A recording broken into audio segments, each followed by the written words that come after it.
తండ్రి, నువ్వు నన్ను ఆశీర్వదించట్లేదు, నన్ను ఎలా ఉంచావు అలా ఉంచావు అని అనటం కాదు, కానీ నాకు ఇదే కరెక్ట్.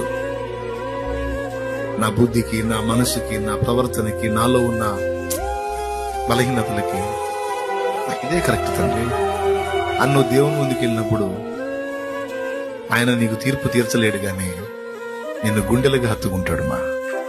తనను తాను కవర్ చేసుకోవడానికి ఎదుటి వాళ్ళని విమర్శించే వాళ్ళని చూశాను నా కుమారి. నువ్వు అట్టిదానివి కాదు. నిన్ను విమర్శించుకునే మనసు కలిగింది. తన తప్పులు అవతరాల మీద మోపి అవతరాళ్ళు తేడా అనే వాళ్ళని నేను చూశాను, అవతల వాళ్ళని విమర్శించే వాళ్ళని చూశాను నా కుమారుడా. కానీ నువ్వు అలా లేవురా.